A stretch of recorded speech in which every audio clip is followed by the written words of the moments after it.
Apa itu work life balance ya kan? Nggak ada lah Kak, kita life balance itu ketika di akhirat nanti lah. Udah cukup itu, kita banting tulang aja udah. Beberapa mungkin perusahaan-perusahaan besar yang sudah menahun dan lain sebagainya, terus kemudian sampai bangkrut dan sebagainya bisa jadi itu karena jadi, ya. ketidaktahuan dia tentang digital marketing ya Bang ya? Iya. Nah, aku yakin Kak, kalau misalnya kita pengen jadi expert, kita harus jadi teacher dulu. Kita harus ngajar. Gitu jadi kalau ya? misalnya kita pengen jadi expert tuh, kita harus ngajar. Nah, jadi ketika kita ngajar, ilmu itu bertahan dan nambah. Kayak pentingnya berbagi gitu kan, pentingnya berbagi ilmu gitu.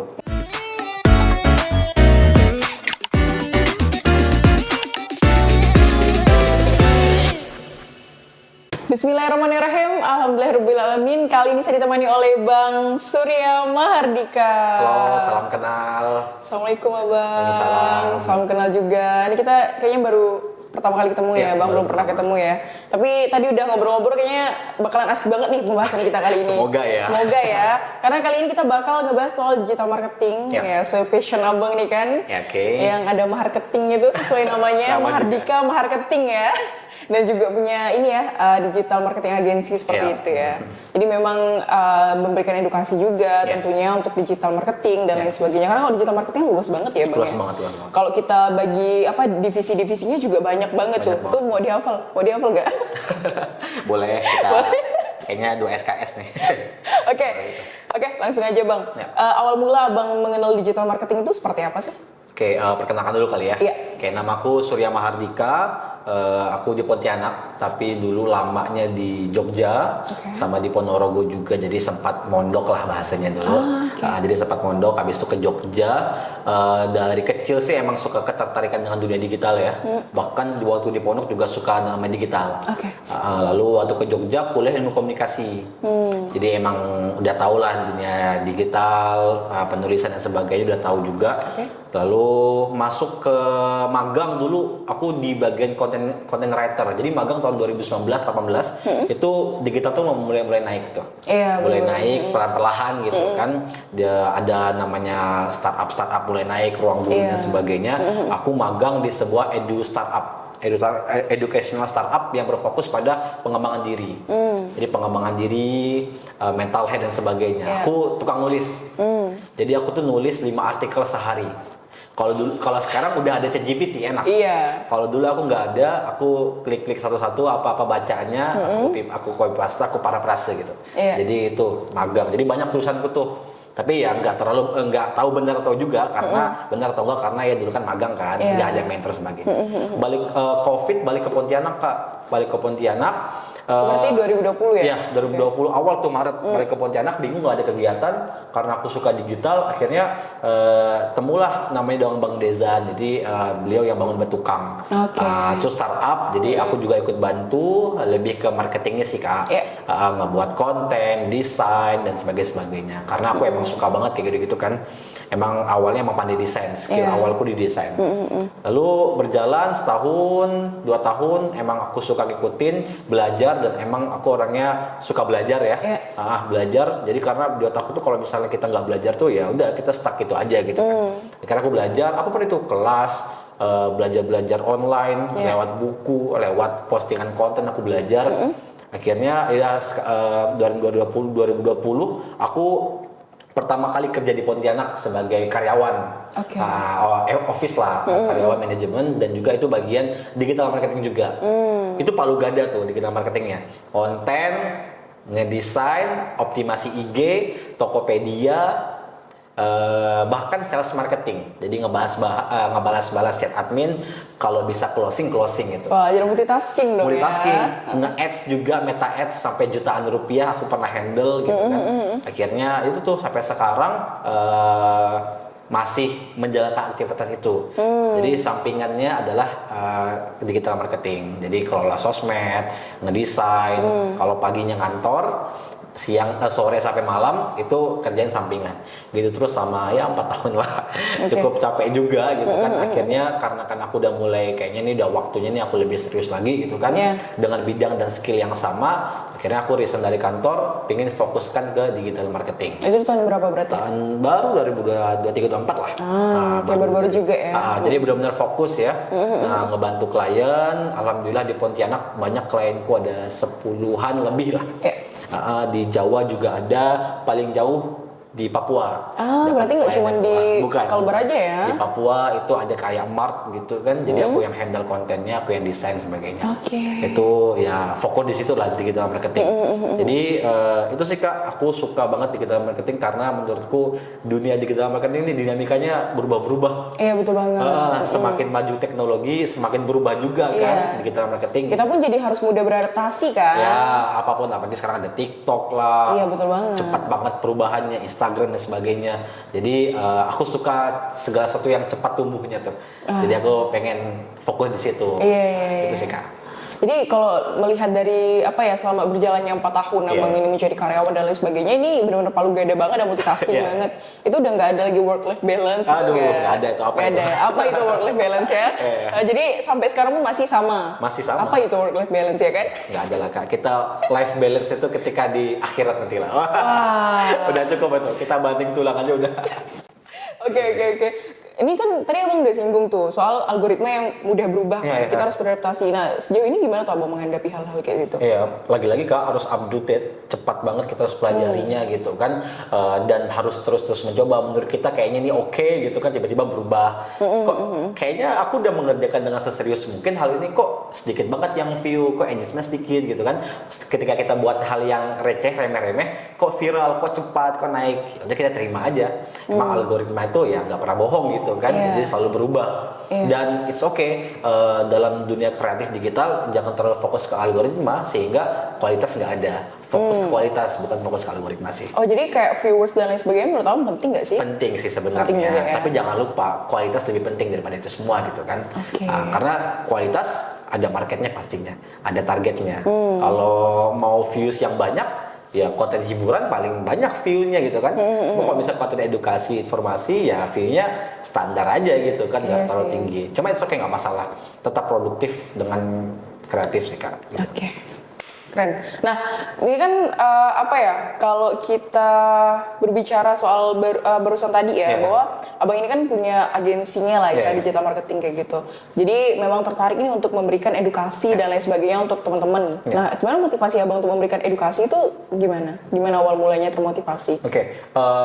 Awal mulanya tuh karena tuh saya tuh ngerasa sendirian gitu kan, nggak punya teman kerja yang sesuai sepaham sebidang, nggak punya mentor, nggak punya teman sharing masalah kerjaan yang sama gitu kan. Akhirnya kayaknya aku pengen deh, karena aku dapat quote tuh, kalau misalnya kita nggak bisa, jangan nunggu kesempatan, tapi buatlah kesempatan gitu. Akhirnya aku coba deh buat kesempatan itu dengan ketemu orang, cari tahu informasi, cari tahu ilmunya, habis itu aku bagikan lagi di konten gitu kan, di Instagram, di TikTok gitu kan. Walau aku nggak terlalu aktif banget konten Kak, palu gada banget gitu kan, tapi aku coba setiap kali ketemu orang yang butuh dukungan, permasalahan terkait bidang kerjaan atau apapun, welcome banget aku. Makanya aku senang banget dengan berbagi gitu kan. Karena aku yakin Kak, kalau misalnya kita pengen jadi expert, kita harus jadi teacher dulu. Kita harus ngajar. Jadi kalau misalnya kita pengen jadi expert tuh, kita harus ngajar.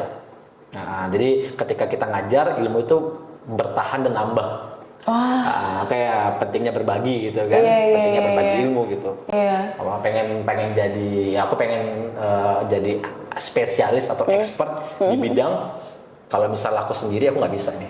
Aku harus berbagi. Jadi berbagi ya, walaupun aku nggak mahir banget gitu kan, nggak top leader atau apa sebagainya, cuma kayaknya hal ini bisa aku bagi deh. Jadi aku sharing gitu. Jadi bermanfaat banyak juga bagi gitu orang lain ya. Alhamdulillahnya ketika bisa ngebagi dan teman-teman merasa tercerahkan dengan apa yang aku bisa bagi, itu menurutku kepuasan banget sih.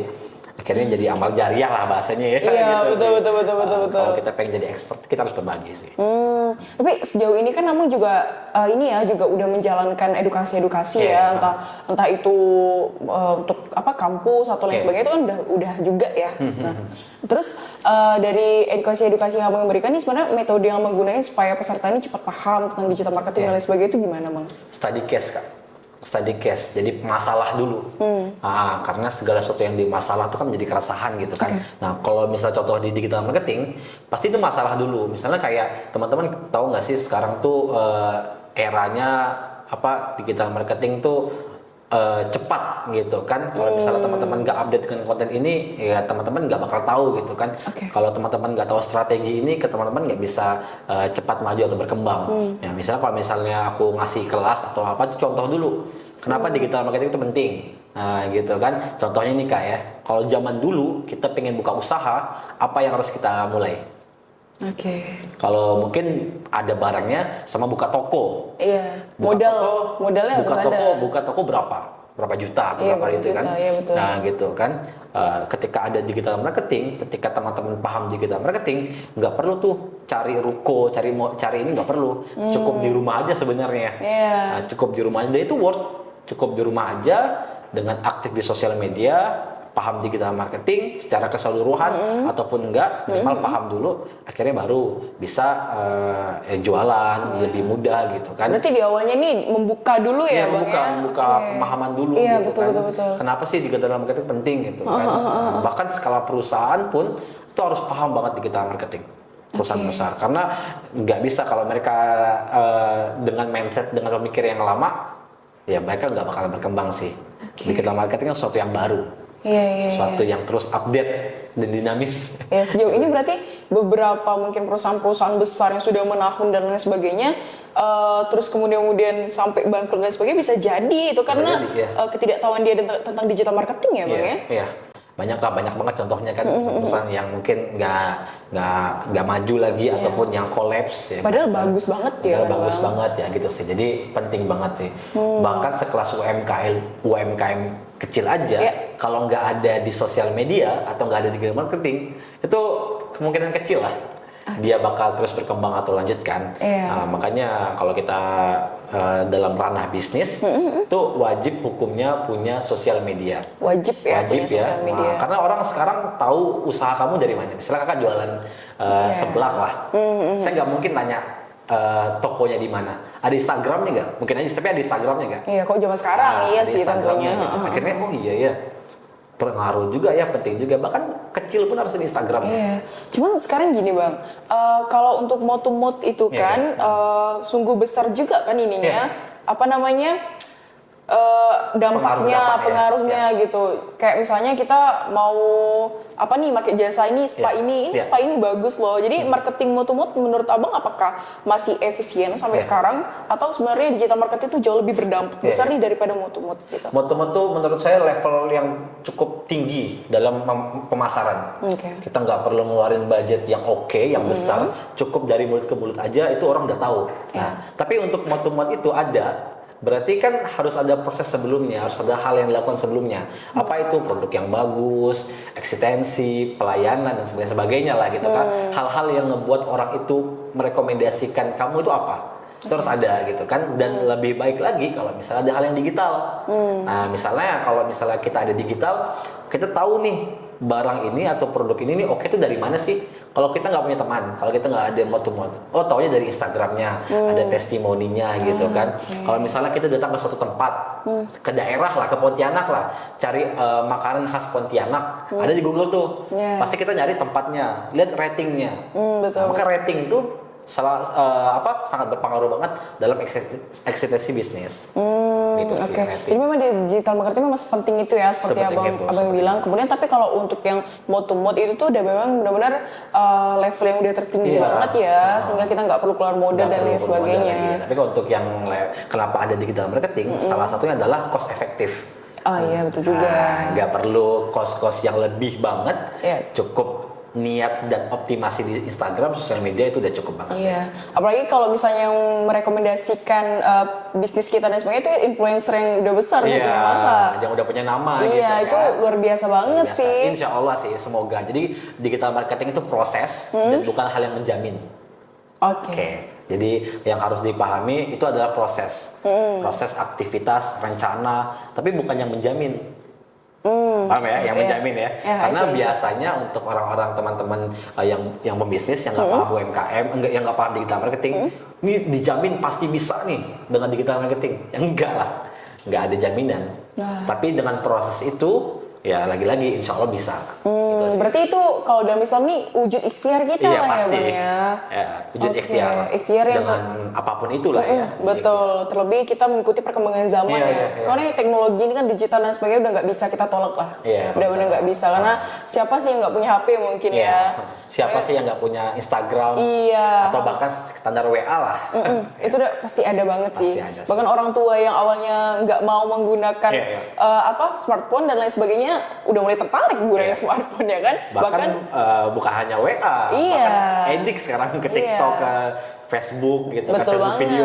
Betul banget. Bahkan kemarin kan kita pikir TikTok ini kan untuk anak muda yang suka-suka, tapi sekarang TikTok malah jadi sumber penghasilan yang luar biasa. Saya bersyukur banget pernah handle TikTok. Jadi cerita saya pernah handle konsumen konveksi.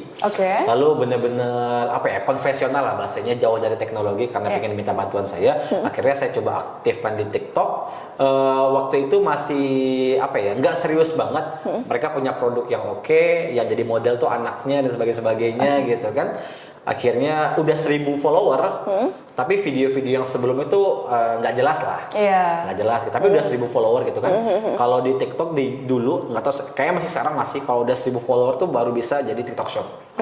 Nah, saya pasangkan TikTok Shop, alhamdulillah kayaknya udah 1.000 penjualan dari TikTok. Kayaknya baru 3 bulan doang, 1.000 lebih penjualan dari TikTok Shop. Oh, meningkat dong? Meningkat dong, sangat-sangat meningkat.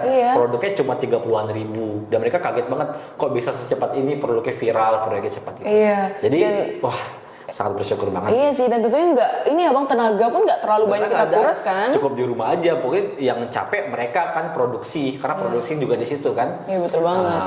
Sekarang aja kalau kita marketing bagian brosur tuh, secara entah kita ke CFD bagian brosur itu udah nggak ngaruh lagi loh Bang. Nggak ngaruh lagi udah nggak ngaruh lagi tuh kayak malah membuang-buang duit. Buang waktu, buang duit, nyetak brosur udah berapa kan. Itu udah nggak, memang digital marketing banget memang. Tapi kalau misalnya cetak brosur gitu, sebenarnya bisa efektif. Masih bisa efektif? Dengan apa caranya? Ini saya diajarin guru saya juga. Kalau misalnya mau bagi-bagi brosur gitu kan, itu sangat efektif. Tapi harus ada unique selling point, ada value-nya. Gitu. Misalnya contohnya apa? Di brosur itu ada promo, gitu kan? Promo sekian. Syarat utamanya adalah balikin brosur ini. Balikin brosur ini, tunjukkan ke kantor kami, ke toko kami, maka bisa dapat diskonnya. Itu efektif. Itu efektif kayak itu gitu efektif ya? Karena kita tahu tuh, dalam 100 brosur kita keluarin cost-nya berapa, waktu tenaganya berapa. Tiba-tiba ada yang balikin 10 atau 5 atau 15 aja udah cepat, udah balik modal kan. Iya, kalau cuma 100 dibagiin sih 15 10 udah oke banget sih dalam marketing. Tinggal ya pandai-pandai ngelola itu. Itu tips buat bisnis yang pengen sebarin brosur. Sebarin brosur. Berarti sebenarnya sebarin brosur masih efektif ya? Masih efektif, tapi tergantung bagaimana caranya. Iya, dan tentunya si salesnya atau SPG-nya harus pandai juga berbicara dalam menggait customer tentunya. Iya, harus. Iya, cuman kalau sekarang nih bagi-bagiin brosur orang kayak bagiin aja nih. Udah aman. Udah amat gitu. Bahkan yang paling seram adalah kalau misalnya ada tuh yang di jalan-jalan gitu kan, mereka bahkan makan setengah jalan gitu kan. Itu serem banget sih, itu bahaya itu juga. Buat teman-teman lah, hati-hati lah ya. Iya, betul, karena kita nggak tahu kan orang ngebut sebagainya gimana. Gitu. Tapi terlepas dari brosur, kalau soal orang yang berdiri di tengah jalan kadang yang minta infak atau sodako itu juga kadang kayak gitu sih Bang. Itu pada membahayakan banget ya. Padahal sebenarnya kalau kita mau infak atau sodako ya sebenarnya bisa digital, balik lagi sama digital kan. Donasi dan sebagainya gitu kan. Tinggal bagaimana kita cara jualannya atau cara promosinya lewat digital yang menarik. Iya, betul banget. Dan tentunya laporan keuangan akan jauh lebih efektif dong. Terdata, jelas tentunya. Gitu kan. Apalagi misalnya masuknya lewat digital juga. Iya, betul banget. Gitu sih. Oke, lanjut nih Bang. Nah, selama Abang menjalankan karir Abang nih di dunia digital, prinsip Islam apa sih yang Abang ambil? Kalau saya sih ta'awun ya, tolong menolong ya. Karena ketika kita bisa nolong seorang gitu kan itu Masya Allah gitu ya. Dan yang paling saya suka dari digital marketing itu adalah saya senang kalau ada orang yang saya bantu, mereka tuh sukses gitu. Wah, kejual nih, wah laku nih. Itu saya padahal cuma ngeliat dari jauh aja, wah laku nih, oke nih. Itu senang banget saya ngeliatnya. Jadi kebanggaan tersendiri. Kebanggaan tersendiri, saya bisa bantu orang, sukses orang itu, ataupun orang itu bisa ngebantu yang lain gitu kan. Betul. Karena saya ngebantu orang dengan apa nih, saya nggak bisa apa-apa, nggak bisa modal sebagainya, tapi mungkin saya bisa bantu ilmu, yang mana ilmu itu bisa efek ke usaha kamu, ke cara kamu mencari rezeki gitu kan. Jadi prinsipnya tolong menolong. Karena nanti akan balik lagi ke kita ya, Bang ya.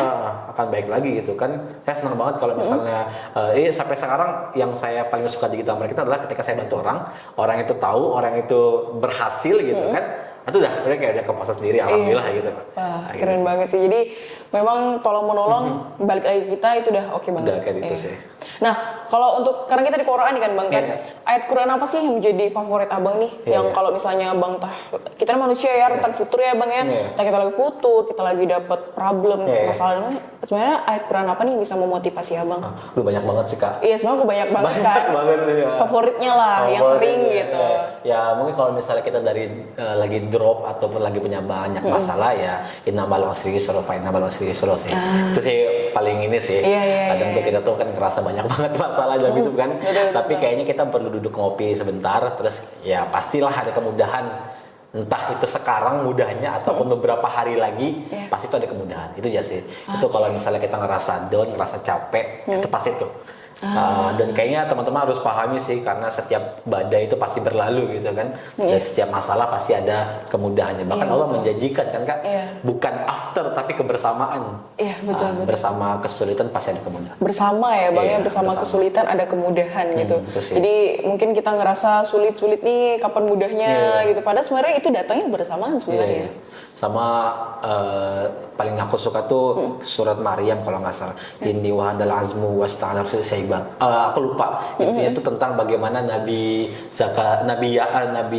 Zakaria itu ngerasa nggak punya anak bertahun-tahun gitu kan, dan itu merasa lemah.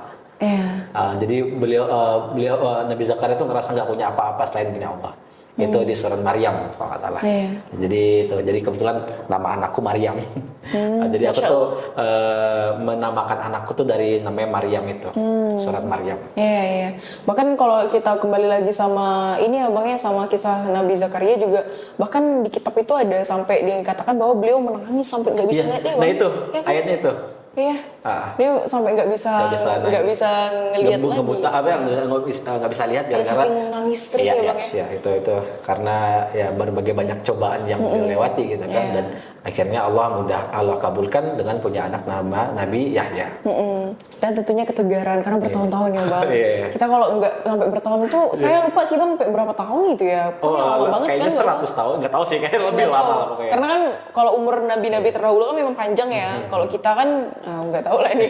Udah 100 tahun aja udah ini ya, udah ini kan. Oke, ini karena kita di Quora jadi kita harus nyelip-nyelipkan juga nih Bang, unsur-unsur Islami. Seru banget ya. Oke, kita balik lagi ke digital marketing. Nah, apa saja sih Bang tren terbaru dalam dunia digital marketing ini? Tren terbaru ya, itu kalau yang saya ikutin mungkin community management. Jadi digital marketing itu juga melakukan aktivitas komunitas dari sebuah brand kepada konsumennya ataupun yang bukan konsumen. Itu lalu kalau di TikTok mungkin ya, TikTok tuh lagi banyak tren-tren viral atau apapun itu. Harus diikutin juga. Kayaknya tren-tren viral berasal dari TikTok nggak sih, daripada IG? Semuanya. Iya kan, hampir di TikTok kan. TikTok tuh, lalu di Instagram, di Facebook, ya gitu sih tren-tren sekarang itu. Dan ya berubahnya cepat banget. Gitu sih. Tapi kalau aku ngeliat TikTok itu ya Bang ya, ini nih kayak kalau misalnya video lucu, video apa itu tuh cepet naiknya. Tapi kalau video entah edukasi tuh jarang-jarang. Padahal kita udah melakukan apa ya 3 detik pertama yang cepat. Kok enggak sih? Iya, kan itu kan kuncinya tuh formulanya katanya hooknya tuh kalau bisa 3 detik pertama harus buat orang cepat ini bertahan. Kok enggak ya udahlah. Sama aja kan. Sama aja ya gitu sih. Terus kualitas videonya kita juga udah bagusin. Udah bagus gitu kan. Ini kayaknya edukatif banget nih gitu kan. Ya lagi-lagi lah ya. Jadi emang konten hiburan tuh emang paling cepat gitu kan. Ya, dan TikTok tuh banyak banget formula-formula untuk naik view-nya banyak banget gitu kan. Nggak bisa kita hanya berfokus pada satu gitu. Harus coba yang lain. Kayak pernah nggak ngelihat konten TikTok yang gambar slide? Gambar-gambar itu cepat banget tuh. Oh ya? Cepat banget. Jadi kalau misalnya slide gambar gitu kan. Iya, padahal cuma kayak tulisan orang doang kan. Ya, tulisan. Tapi kan kita geser kan buat tahu apa sih ujungnya. Itu cepat naik itu, boleh dicoba. Baik konten-konten edukatif, gitu kan. Yang penting yang paling pasti yang cover pertamanya harus bagus. Iya, cover pertamanya. Habis itu gitu sih. Ya banyak banget jenis-jenis konten di TikTok yang bisa kita naikin. Berarti memang yang mudah naik dan memang puncaknya viral induknya tuh kadang memang di TikTok karena memang mudah banget akses lagu dan lain sebagainya itu kayak mudah banget sih di TikTok. Dan update trennya sekarang tuh ke TikTok gitu kan. Betul dan banget. Orang mungkin dulu orang apa dulu ada istilah zero gitu. Apa-apa tuh kembali ke Google. Tanya apa-apa kembali ke Google. Nah, sekarang jujur aja sih saya udah enggak. Saya balik ke TikTok kalau nggak Instagram. Jadi kalau misal saya pengen cari Tumblr, nggak mungkin saya cari di Instagram, pasti nyari di TikTok. Tumblr yang tahan panas, karena udah ada tuh, udah jelas gitu. Tambah lagi dia ada TikTok Shop kayaknya udah. Ada promonya, bahkan kalau misalnya ini kayak pakaian saya nih, saya nyari di TikTok. Oh ya? Karena di TikTok, abis itu mereka ada live kan, saya ngeliat nih, oh ini ada potongan sebagainya, udah. Jadi lebih ke TikTok dan banyak berubah kayak gitu sekarang. Iya. Apalagi kalau di TikTok kan dia kadang udah ngasih benar-benar real testimoni. Benar-benar live-nya itu ya udah ini bajunya gitu. Bajunya gitu kan. Kalau ke Shopee jarang sih sebenarnya. Kalau saya bukan nggak main di Shopee, tapi bahkan istri saya sendiri dia pakai ke TikTok untuk beli apapun lebih ke TikTok. Lebih ke TikTok malah ya. Sekarang Google udah jarang gitu kan. Iya, Google saya kayak nyari makanan gitu kan. Nyari makanan ya pasti di Instagram, kalau nggak di TikTok gitu kan. Iya. Kalau di Google paling nyari kita lagi ke tempat mana ataupun masalah apa gitu kan. Dari Google gitu kan. Karena kan kalau Google kurang visualnya ya Bang ya. Dan bacaan kan. Dan bacaan dan gambar bukan Gen Z banget sih. Kalau misalnya saya juga ada masalah terkait teknologi, HP atau sebagainya, saya cari di TikTok tuh. Di TikTok ya? Tahu nih masalah ini ada di sebagainya. Gitu Jadi berubah sekarang. Iya sih, bahkan kalau YouTube aja ini ya Bang, itu benar-benar yang mau belajar detail, itu baru ke YouTube. Tapi kalau cuma pengen singkat aja TikTok. Ke TikTok ya. Wah menarik banget sih, karena kalau misalnya bicara soal perkembangan teknologi, perkembangan dunia digital ini memang benar-benar harus se-update se-up to date itu sih. Iya, harus banget. Se-up to date itu. Kalau kita nggak up to date gitu sih. Selesai ya Bang ya jadinya ya. Kebetulan karena kan saya praktisi juga, jadi harus update. Harus update. Kalau nggak update, ketinggalan saya. Nah Bang, apa saja nih Bang kesalahan umum yang sering dilakukan untuk pemula digital marketing? Pasti ngerasa kalau kesalahan umumnya adalah pengen hasil yang cepat ya. Instan. Karena ngerasa digital marketing itu sangat efisien dan efektif, pasti nih hasilnya cepat. Padahal nggak kayak gitu. Nah, itu kesalahannya tuh. Buat teman-teman yang pengen usaha lalu pengen coba digital marketing, simpelnya adalah pengen punya usaha, pengen coba promosi di IG sebagainya, itu namanya digital marketing ya secara umumnya. Tapi jangan berharap hasilnya cepat gitu kan. Untung-untung kan syukur kalau cepat gitu kan. Tapi kalau misalnya lama prosesnya itu nggak masalah. Tapi tetap terus jalankan. Pasti ada momen, oh ini viral nih, oh ini cepat nih, oh ini closing nih gitu sih. Nah itu kesalahannya gitu sih. Ya sering cepat instan. Buat teman-teman yang pengen berkarir di dunia digital marketing, itu masih banyak banget pasarnya. Masih banyak banget kesempatannya gitu kan. Dan semakin bertumbuhnya usaha, bisnis, UMKM di Indonesia secara keseluruhan atau bahkan di Pontianak, potensi SDM-nya juga makin dibutuhkan, makin harus berkembang juga. Gitu sih. Jadi masih sangat ya worth it lah sangatlah. Walaupun kita kelihatannya banyak ya, tapi lagi-lagi banyak itu kan belum tentu berkualitas. Oh, berarti masih bisa kita usahain ya Bang ya? Masih bisa banget. Bahkan peluangnya tadi Abang sampaikan luas juga ya? Luas juga. Iya. Karena sekarang semua serba digital gitu iya, kan. Betul banget. Tapi saya ada loh Bang, ini kisah nyata teman saya, dia baru bikin TikTok. Terus dia tuh kayak bikin konten-konten konten penulisan lah gitu, pakai suara dia, tapi ada tulisan, terus gambar-gambarnya random lah, entah gambar gunung atau gambar apa. Dia baru pertama kali post, dan itu tuh udah tembus sampai 21.000 viewers. Wow, pertama kali. Iya. Kok bisa gitu? Padahal pengikutnya dikit. Iya. Ya itu kita nggak tahu itu kan. Nah, mungkin ada hal yang lain gitu kan. Kalau misalnya mungkin pertamanya bagus gitu kan, ada beberapa detik pertama, ya saya nggak lihat ya mungkin, atau enggak dia pakai lagu yang bagus gitu kan. Jadi nggak ada yang tahu gitu, kok bisa viral gitu. Itu bahkan dia pun kaget juga 21.000 Bang untuk pertama kali loh. Ini bukan dia yang konsisten gitu. Kadang kita yang udah konsisten, jamnya sekian katanya kan, hook dan lain sebagainya seperti yang Bang sampaikan. Kok cuma 200, 300, 500 ya kan, 1000-nya aja susah gitu. Ya susah ya gitulah. Untuk viewers doang, belum like dan komen. Akhirnya nanti kita sebagai seorang digital marketer, akhirnya angka tuh membuat kita jadi drop. Nah, iya betul banget sih. Akhirnya buat kita jadi drop, nggak konsisten dan nggak bersemangat ya, walaupun angka penting gitu kan. Iya, betul. Dalam sebuah kreativitas dan apapun, tapi harapannya walaupun angkanya nggak sekian, tapi tetap kita tetap produktif, tetap memahamin, tetap belajar terus ya gitu. Oh, menarik. Oke, Bang, sejauh ini tantangan terbesar apa nih yang Abang alami selama Abang menggeluti digital marketing? Mungkin tantangannya adalah banyaknya teman-teman ataupun klien ataupun sebagainya yang menjadi target saya itu belum paham sih. Nah, itu belum paham, dikiranya ini bakalan sukses dan bakalan menghasilkan cepat gitu kan, atau dikira ini nggak memerlukan budget yang besar gitu kan, padahal budget besar juga penting. Jadi tantangannya sebenarnya edukasi gitu kan, kesabaran, dan juga setiap apa yang kita kerjakan itu sebenarnya bisa berdampaknya bukan hari ini doang sebenarnya. Bisa jadi kita buat konten viral, konten jualan lah, kok nggak selama seminggu kok nggak ada yang beli sebagainya.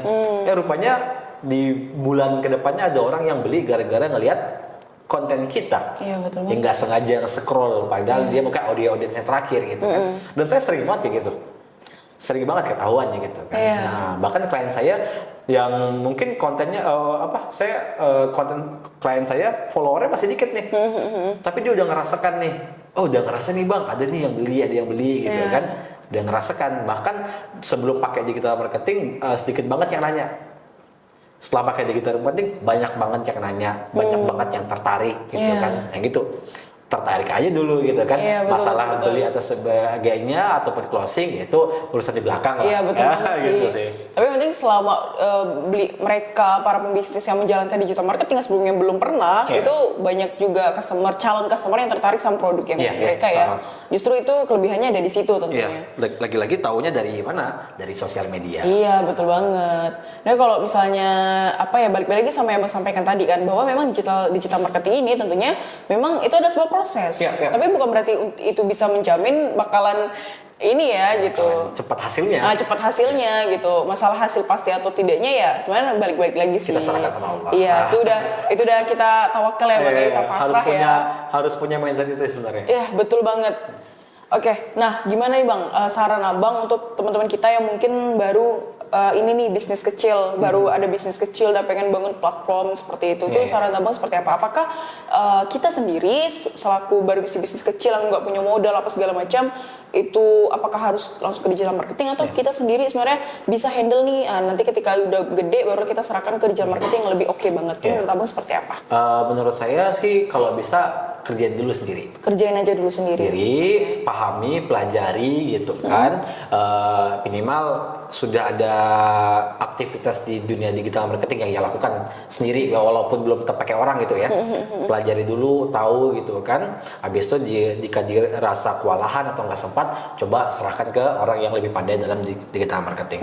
Dan emang kalau mau usaha ya butuh proses gitu kan. Dan kalau bisa sebagai owner harus paham dulu bagaimana pola kerja digital marketing untuk produknya. Nah, itu sih. Jadi itu nextnya boleh pakai jasa atau pakai teman-teman ataupun rekrut karyawan yang paham digital marketing. Berarti istilahnya yang ketika dia sudah ini ya sudah keuangannya pun sudah mulai ini, dia bisa menggaji ataupun menggunakan jasa ini ya digital marketing ya. Nah tapi menurut Abang, apakah kita sebagai pelaku usaha bisnis ini penting Bang untuk kita mengikuti kelas-kelas untuk improvement lah istilahnya, improvement untuk digital marketing ini seperti itu. Kira-kira lagi-lagi kalau misalnya penting atau nggak penting tergantung pribadi masing-masing ya, tergantung kebutuhan sebenarnya. Tergantung kebutuhan ya. Nah, tergantung kebutuhan. Kalau misalnya dirasa butuh dan dirasa pengen belajar, coba ikut kelas. Jadi coba ikut kelas, cari mentor dan pelajari gitu kan. Karena kalau misalnya ikut kelas, dia ada runut lah ya belajarnya itu apa aja dan lebih bisa dipercayai karena tahu orangnya gitu kan, ada materi-materinya gitu sih Kak. Jadi kalau bisa tergantung kebutuhan, kalau misalnya benar butuh dan ataupun rasa ingin tahunya ada, silakan ikut kelas. Ataupun kayaknya nggak bisa atau nggak sempat ikut kelas, boleh dilihat di YouTube ataupun lain-lain sih. Iya sih. Kadang kalau orang benar-benar mau serius belajar itu kan emang dia rela sih ikut kelas gitu biasanya. Ini terlepas dari digital marketing ya. Kadang kelas terus kalau kelas yang berbayar tuh rasanya kayak aku udah bayar nih. Nggak mungkin aku nggak cerna ilmunya seseram itu. Pasti lebih serius. Lebih serius. Jadi kalau menurut aku pribadi ya Bang ya, kalau kita ngomongin kelas nih ya, entah itu kelas apapun, menurut saya kelas berbayar itu jauh lebih efektif. Jauh lebih efektif karena dari rasa niatnya sendiri juga, rela waktunya dan ya berbayar gitu kan. Jadi lebih sangat efektif dan lebih bisa cepat dipahami sih. Gitu. Kalau misalnya gratis tuh kadang-kadang ya lewat, kadang-kadang ya jujur aja saya pernah ikut kelas gratis tapi saya nggak terlalu niat ngikutinnya gitu kan. Udahlah akhirnya kelewat. Tapi kalau misalnya saya berbayar itu lebih serius ngikutinnya sih. Karena sayang kan duit yang saya keluarin gitu kan. Iya betul banget. Enggak saya ambil ilmunya. Iya, jadi memang kalau kelas yang berbayar itu lebih jauh efisien lebih efisien. Jadi kalau misalnya kita ikut kelas gratis, kadang ya itu seperti yang bilang. Kadang ya separuh hati gitu. Iya. Saya juga gitu sih Bang.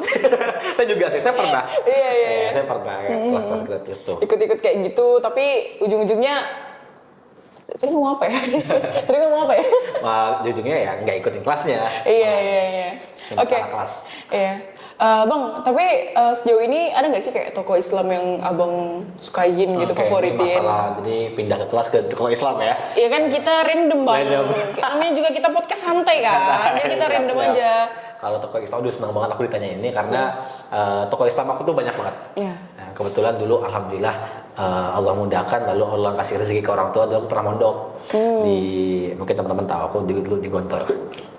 Kamu lulusan Gontor serius? Iya. Wow, berapa tahun? Berarti 3 tahun? 4 sama 4 tahun sama itu ya? Sama Ustadz Ngabdi. Ngabdi. Wajib ngabdi kan? Nah, jadi sempat di Gontor juga, jadi orang Gontor ternyata. Jadi suka ya dunia Islamnya suka belajar gitu kan. Kalau tokoh di Indonesia, aku sangat ngefans sama tokoh Buya Hamka. Buya Hamka, Masya Allah ya. Buku-bukunya itu, lalu waktu aku kuliah, aku kuliah di Universitas Muhammadiyah Yogyakarta. Nah, aku tahu pendiri Muhammadiyah namanya Kiai Haji Ahmad Dahlan.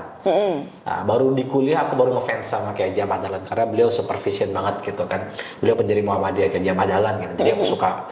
Jadi sama teman Kiai Haji Ahmad Dahlan, Kiai Hasyim Asy'ari pendiri NU. Nah, itu beliau tokoh Islam yang menurut saya sih buat teman-teman pegiat Muslim untuk belajar untuk mengetahui tokoh sejarah Islam di Indonesia, coba kenal 3 tokoh ini aja dulu. Tokoh Buya Hamka, Kiai Haji Ahmad Dahlan, Hasyim Asy'ari. Kalau aku di Gontor tuh kiai kita tuh Kiai Imam Zarkasi itu boleh juga dipelajari ininya. Karena bayangin aja kalau Kiai Ahmad Dahlan kan Muhammadiyah udah sebesar apa kan? Nah itu. Masya Allah, bayangin kita bisa jadi orang yang mendirikan organisasi Islam, jadi wadah yang luar biasa ya Bang, termasuk juga Nahdlatul Ulama. Tokoh-tokoh Islam di Indonesia tuh banyak banget yang hebat-hebat sebenarnya kan. Cuma mungkin teman-teman jangan hanya tokoh-tokoh luar ya, coba baca tokoh Islam gitu. Tokoh Islam yang Indo ya Bang ya. Indo, gitu. Jadi yang kalau tokoh Islam juga yang pejuang itu pelajari coba Pangeran Diponegoro. Itu bagus banget tuh. Pangeran Diponegoro sama Pangeran Imam Bonjol. Beliau juga tokoh Islam juga gitu kan. Cuma lebih ke pejuang gitu. Wah, iya sih. Kalau tokoh luar gitu banyak banget sih. Udah banyak banget. Sahabat-sahabat Nabi juga luar biasa banget ya Bang ya. Nah, kalau bukan yang sahabat Nabi itu, misalnya teman-teman tahu ya Ibnu Taimiyah dengan pemikirannya, Al-Ghazali juga, itu banyak banget sih.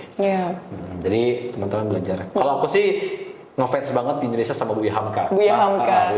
Koleksi bukunya berarti? Koleksi bukunya, bacanya, ngikutin sejarahnya, aduh keren banget. Bioskop kemarin nonton nggak? Belum, belum sempat. Udah volume 2 sekarang. Iya, ada volume 2. Udah ada di disebut lagi. Sorry, tapi itu penting banget. Iya. Volume 2 sampai udah ada Bang di situ. Belum nonton. Aduh, katanya ngefans sama Buya Hamka. Gimana ya? Nah, kayak aku cukup baca sejarah aja sih. Paling suka gitu kan. Iya. Tapi keren, filmnya keren juga sih. Yang siapa itu yang main? Vino. Vino ya. Vino G. Bastian. Kalau malah aku lebih suka ceritanya Vino G. Bastian karena Vino G. Bastian kan punya ibu. Tahu kan? Iya. Ibu Vino G. Bastian itu masuk Islam. Yang Islaminya adalah Buya Hamka. Tahu kan? Nggak tahu kan? Nah itu fun fact. Oh ya? Karena yang Islamin ibu Vino G. Bastian yang mualaf itu Buya Hamka. Tapi kan Vino memang Islam juga, mualaf juga deh. Enggak, ibunya yang mualaf. Ibunya mualaf. Ibu yang mualaf diislamkan sama Kiai Haji Buya Hamka. Masya Allah. Itu ada tuh di YouTube. Wah, baru tahu sih. Plot twist banget kan? Iya, plot twist juga sih. Gak nyangka kalau kayak gitu. Jangan sutradaranya milih Vino karena enggak juga ya, enggak tahu ya. Enggak tahu juga sih. Iya. Tuh kalau Buya Hamka memang luar biasa sih Bang, banyak cerita-ceritanya kan kayak Hayati Nur Hayati sama siapa siapa sih namanya lupa.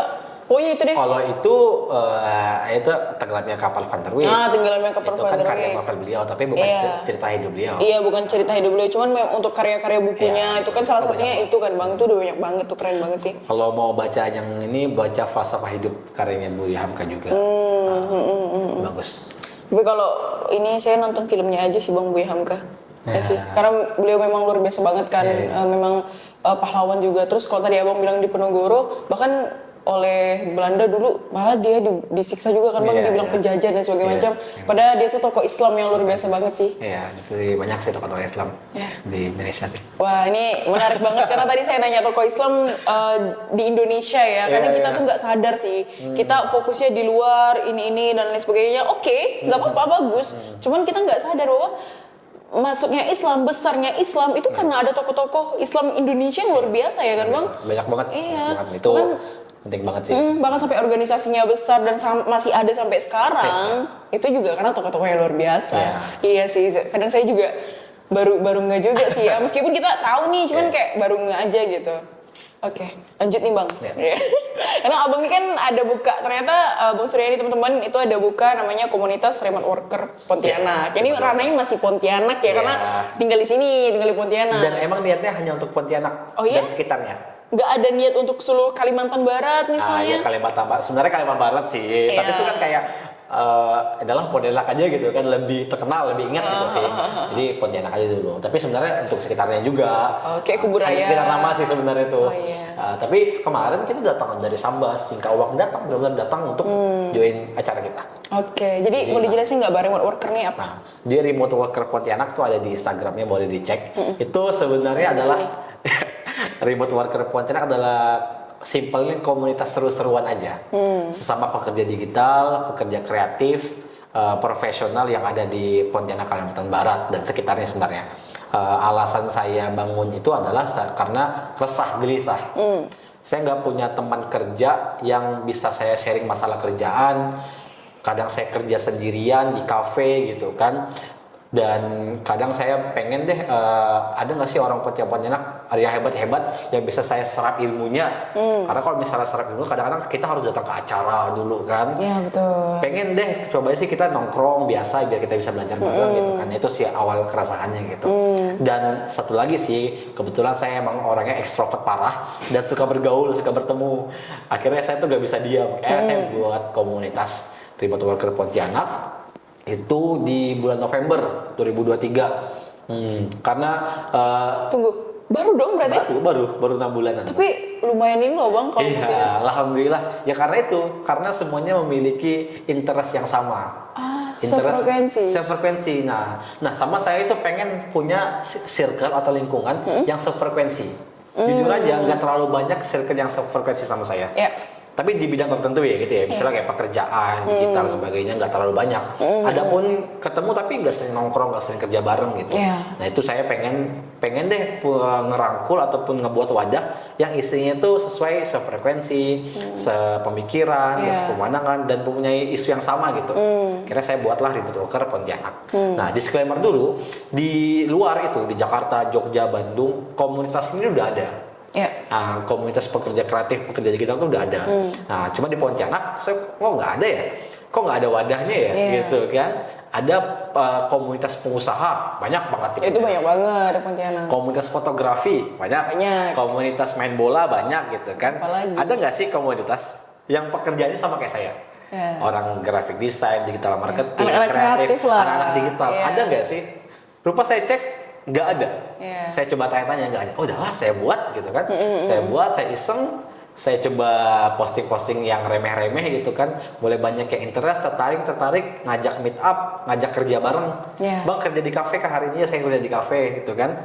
Akhirnya ngebentuk, mulai rame, followernya mulai bertumbuh. Saya bilang, wah kayaknya pas 100 follower, saya ngadain meet up nih. Alhamdulillah pas 100 cuma dalam waktu 2 bulan aja. Langsung saya meet up, pertemukan di bulan Januari kalau nggak salah itu yang datang 30 orang. 30 orang? Ya, hampir 30 orang.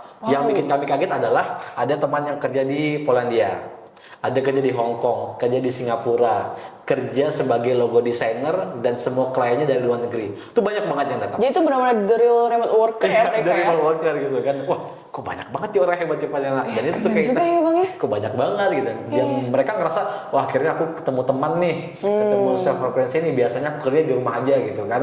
Nggak punya teman relasi sebagainya. Paling teman-teman kantor doang. Akhirnya aku ketemu di sini sharing-sharing bareng. Alhamdulillah, setiap kali pertemuan itu ada aja hal-hal unik yang kita temukan gitu kan. Teman-teman apa ya kayak bibit-bibit unggul Pontianak yang di rumah aja nih, diam aja gitu. Dan dia nggak show up ya? Nggak show up. Akhirnya ya kita coba kasih wadah buat sharing, buat bertemu lah. Akhirnya komunitas Remote Worker itu komunitas bertemu teman-teman pekerja kreatif, pekerja digital dan profesional yang ada di Pontianak Kalimantan Barat sih. Wow, itu. Dari berbagai macam bidang kerja ya.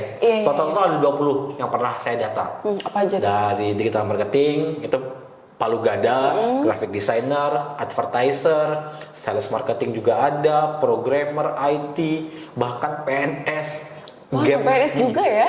Game developer, pembuat game ada, pembuat game, bahkan guru itu ada, kepala sekolah, kalau mau tahu ada, kepala sekolah tapi kepala sekolah dia masih muda gitu, dia sekolah di area sini juga, jadi kepala sekolah, jadi karena dia suka data analis, karena dia tahu data analis itu bisa remote, akhirnya dia join komunitas remote worker. Nah gitu sih. Dan komunitas remote worker itu bukan portal kerja ya, bukan agensi juga. Jadi kalau teman-teman pengen kerja remote ya kami juga pengen kerja remote nih, gitu kan. Akhirnya kami coba ngasih info-info tentang job remote, kerja di luar. Nah, karena emang informasinya masih terbatas, gitu kan. Nah, banyak banget teman-teman yang bisa kerja dari rumah, tapi penghasilannya luar. Nah, kan semua itu keresahannya sama kak. Kerjalah di luar lah, kok kerja di kafe terus. Saya tuh gitu kak. Kok kerja di kafe terus gitu kan. Nah, kerjanya bebas gitu, jam berapa? Kok bisa sih kerja depan laptop gitu kan? Kerjanya apa? Ya itu, kita tuh sering dapat pertanyaan kayak gitu. Masa kita pengen jelasin, oh aku kerja di Jakarta, kok nggak ke Jakarta gitu kan? Betul. Jadi itu masih belum banyak diketahui. Iya sih. Dan anak muda di Pontianak banyak juga yang nggak tahu kalau pekerja remote tuh ada sebenarnya dan bisa dicari asal punya skill. Asal punya skill. Kalau nggak punya skill ya gimana? juga gitu kan. Apapun itu. Betul. Jadi di remote worker itu bukan hanya pekerja digital kayak ada pekerja yang data analis, data operation gitu kan. Jadi mereka yang kemarin namanya Kak Felicia, dia kerja di Jakarta. Tapi dia di Pontianak dia sebagai data operation, ngurusin admin. Nah, istri saya juga remote worker, bahkan lebih dua istri saya. Wow. Nah, sebagai akuntan, tapi Jakarta Pontianak. Masya Allah. Jadi remote worker. Akuntan juga bisa ya bang ya? Bisa. Wow, keren banget sih. Asal punya skill aja dan kemauan sih sebenarnya bisa aja dari. Punya laptop, paham digital, paham perkembangan zaman, nah gitu sih. Iya, jadi sebenarnya kalau kita paham sama peluang-peluang besar yang ada dan kita juga lebih mengenali diri kita ada juga skill, tentunya pengangguran akan bisa lebih ditekan lagi ya tentunya. sangat asal kenal diri. Karena sekarang gini bang, abang pernah lihat nggak sih di sosial media itu bahkan untuk perusahaan bukan perusahaan sih, toko kayak seblak gitu, dia lagi cari karyawan dan itu sampai ngantri banget. Iya tahu tuh. Iya kan? Viral tuh. Itu tuh sampai ngantri banget. Kayak mau daftar apa gitu. Iya tuh kayak perusahaan pabrik apa gitu. Iya, kita nggak merendahkan itu, cuman maksudnya banyak kok peluang-peluang lain gitu. Kenapa? Yang bisa dapat apalagi mereka yang daftar lulusan SMA. Lulusan SMA kan udah bisa remote worker kan kalau ada skill. Nah itu kan sayang banget ya Bang ya. Maksudnya untuk mereka yang mungkin punya skill yang cuma digali aja dan cari circle yang bagus, tentunya akan bisa. Punya pekerjaan yang jauh lebih layak tentunya. Yakin aja dulu pasti bisa. Yakin aja dulu.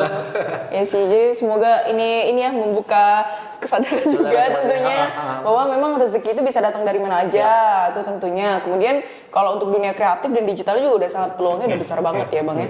Dan salah satu tujuan saya buat komunitas itu adalah kalau kita ngambil ke Islami silaturahmi ya. Iya betul banget. Karena saya suka banget mendatangkan orang, mempertemukan orang.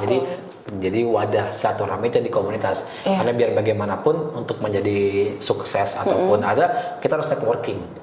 Ya betul banget. Jadi komunitas salah satu sarana untuk networking. Iya.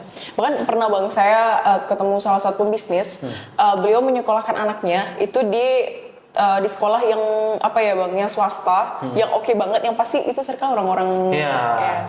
Terus saya tanya, kenapa Bang ini anak masih kecil, udah mau sekolah sampai puluhan juta, kenapa gitu? Padahal kan kenapa nggak siapin dana pendidikan untuk nanti-nanti gitu kan? Beliau bilang, ini oke katanya untuk relasinya, untuk relasinya. Jadi memang untuk nyari relasi untuk anaknya. Jadi dari kecil anaknya itu sudah diberikan investasi relasi lah, bukan untuk dirinya pribadi, tapi untuk anaknya itu. Bahkan sebenarnya bukan untuk anaknya, tapi untuk orang tuanya. Itu bisa juga. Cuman maksudnya tujuan awalnya memang awalnya di anak, tapi dapat kiasnya lah kalau kita orang potnya enak bilang ya. Nah sampai seperti itu. Kalau kita pikir kan, ya kok memang ada uang oke lah, tapi mungkin kalau untuk orang yang biasa aja kan mikir ini kok mahal banget gitu ngapain kan? gitu. Kenapa nggak negeri aja sih? Kenapa nggak negeri gitu kan? Kalau negeri kan cuma berapa ratus gitu kan. Apalagi ini masih TK gitu kan. Dan pemikiran beliau tuh benar-benar sampai ketampar banget sih. Keren banget sih pemikirannya, karena memang seperti itu networking kan, seperti yang Abang sampaikan tadi. Makanya jadi sekarang tuh penting banget networking itu ya. Jadi emang harus dicari. Dicari gitu kan, jangan kita nunggu untuk dapat relasi, nggak bisa. Nggak bisa ya. Harus ketemu dulu, harus keluar rumah dulu betul untuk banget. ketemu networking. Kalau misalnya di rumah diam aja, ya udah kamu gitu-gitu aja. Iya betul banget. Bahkan sampai kerjaan aja ya Bang ya. Orang itu sekarang nyari, aku kenal kamu apa enggak? Sampai segitunya sekarang. Karena untuk mengurus SDM ini kan lumayan sulit ya Bang ya. Apalagi untuk pengusaha. Karena SDM ini ya begitulah. Apalagi belum lagi kasus-kasus yang Gen Z, Gen milenial dan sebagainya itu pindah-pindah kerja dan kemarin kita bahas di podcast sebelumnya dengan yang lain kan ya begitulah gitu. Sehingga memang menjadi PR yang besar, apalagi untuk perusahaan-perusahaan besar ya kan tentunya kita sering banget lah dengar kasus-kasus kayak gitu gitu. Jadi memang penting ya. Ketahui. Oke, kita lanjut Bang. Kemarin itu kita sekarang masih di remote worker ya Bang ya. Kita ngomongin soal perempuan yang berkarir nih. Nah, kita ngomongin soal perempuan yang berkarir. Nah, sebenarnya gimana sih pandang Abang tentang perempuan yang berkarir dan perempuan yang cuma di rumah tangga doang? Karena kan segini Bang, kalau untuk perempuan ini kan masih ada ya oknum-oknum, meskipun udah ada emansipasi dan lain sebagainya, kita tuh masih kayak sering dianggap rendah dan lain sebagainya.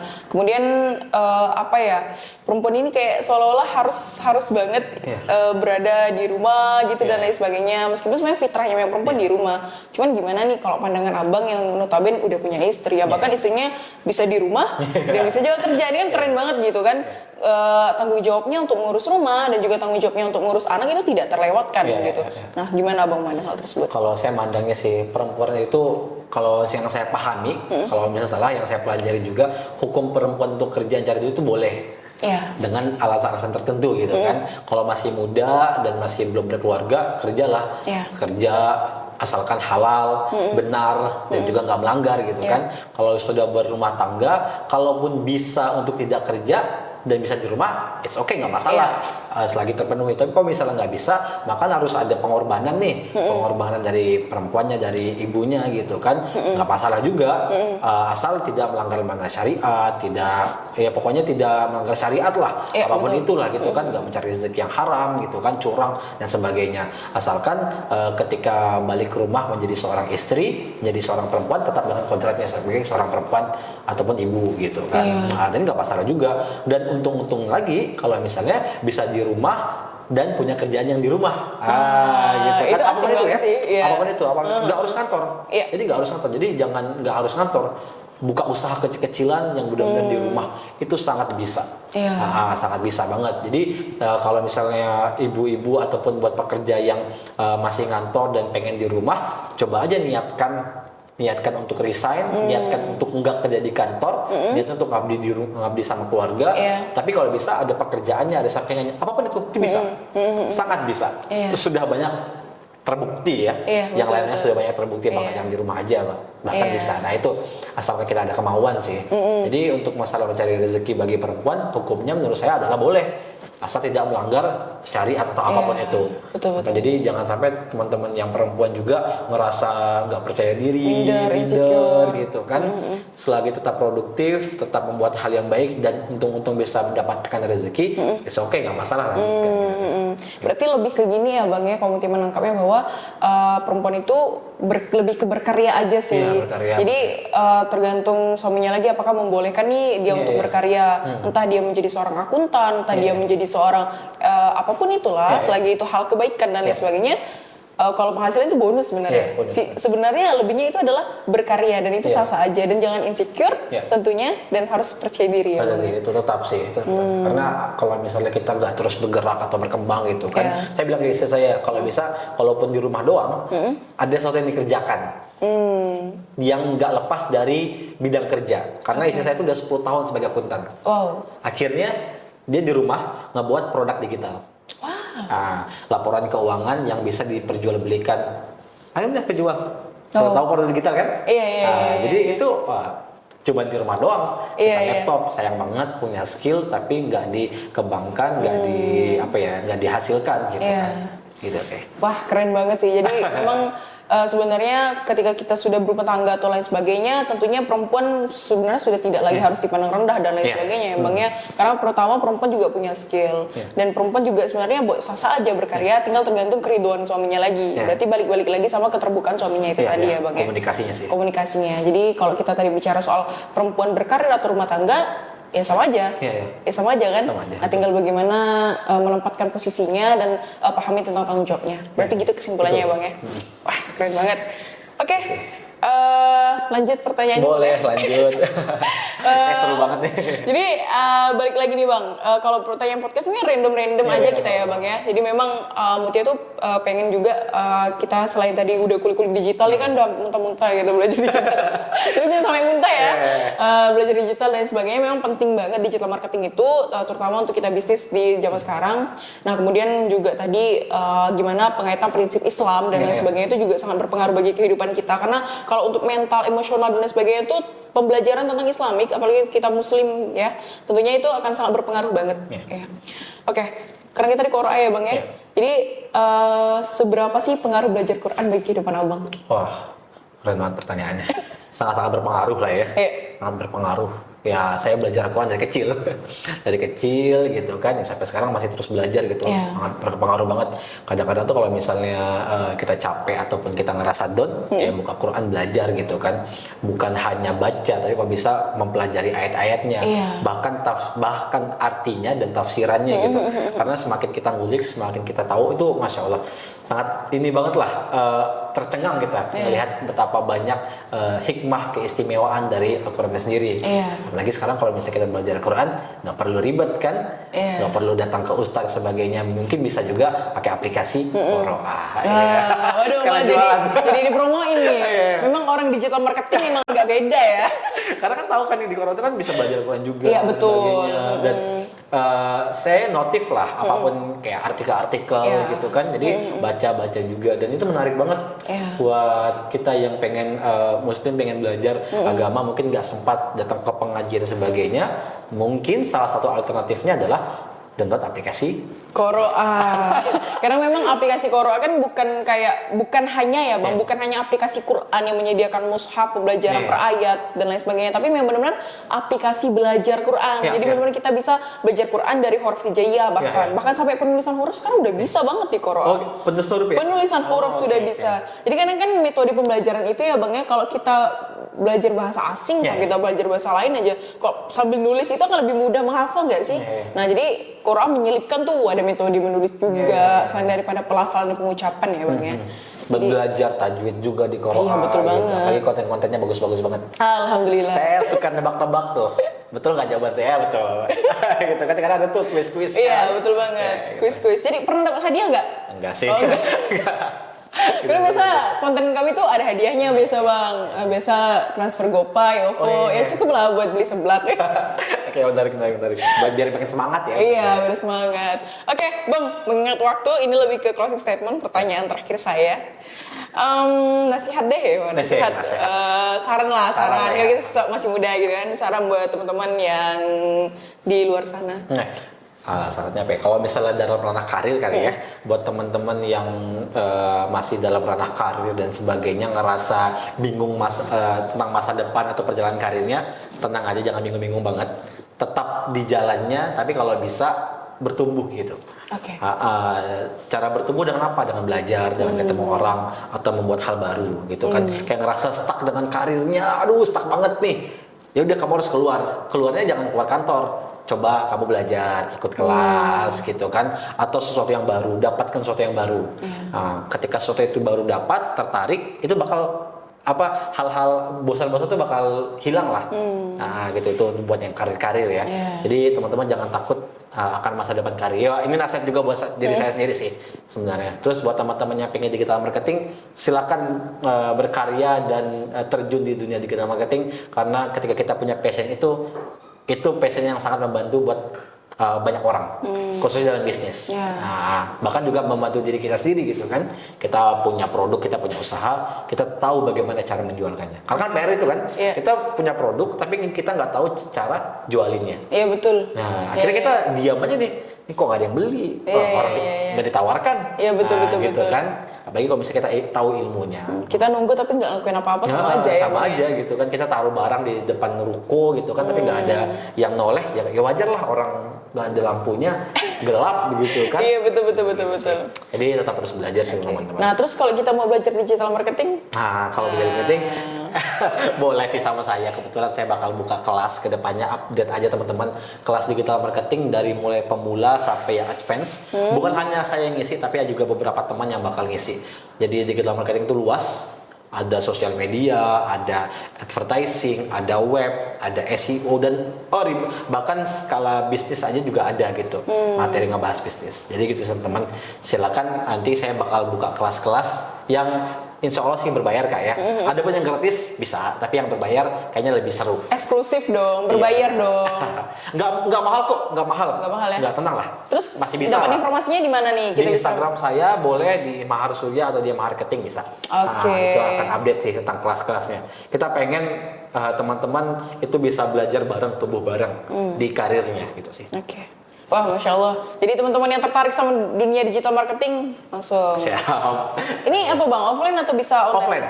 Offline ya? Saya pengennya offline semuanya. Terus kalau teman-teman kita yang dari luar mau belajar bareng gimana? Nah, kalau misalnya luar kota gitu ya, itu bakal sulit sebenarnya. Tapi kalau bisa di Pontianak. Saya pengen kelasnya offline, awalnya pengen offline, karena saya pengen ketemu nih. Itu sih. Kelas online banyak banget di luar. Cari aja kelas online banyak kan. Cuma kelas offline di area kita ada nggak sih? Tapi bertahap sih, pasti ada online-nya juga. Tapi pengen offline dulu. Next kedepannya kelasnya offline, kebanyakan offline. Ya paling 2 jam cukup lah. Waktunya juga kalau misalnya di jam kerja berarti malamnya. Nah jadi sempatkan waktu buat malamnya gitu kan. Kalau online nih kadang-kadang matiin kamera gitu kan, akhirnya nggak fokus, bahkan sambil baring. Pengen deh yang tatap muka. Gitu. kayak les lah. Iya. Gitu sih. Iya sih, memang kalau offline bakalan beda banget sih Bang tentunya dengan online. Suasana juga beda vibes-nya. Oke. Bang, semoga kelasnya lancar dan juga teman-teman yang mau ikut yang di Pontianak atau yang di Kalimantan Barat yang bisa Pontianak buruan join. Siap. Kan Instagramnya ada di bawah ya. Di bawah. Mahar Surya atau Surya, Mahar Keting. Mahar Keting, Nah, oke. Nanti kita tolong ya teman-teman. Bang, jazakallah khairan, makasih banyak. Semoga teman-teman yang menonton kali ini tentunya dapat terinspirasi dan termotivasi dan juga membuka nih mungkin pemikiran-pemikiran teman-teman tentang digital marketing dan juga Dunia kerja ya. Iya, dunia kerja tentunya dan juga keresahan-keresahannya tentang dunia kerja yang mungkin sedikit banyak sesuatu hal yang ya begitulah. Oke, semoga inspirasi tentunya dan apabila ada salah kata atau tingkah laku selama berjalannya podcast ini kami mohon maaf. Jazakumullah khairan semuanya. Assalamualaikum warahmatullahi wabarakatuh. Waalaikumsalam. Terima kasih Korwa.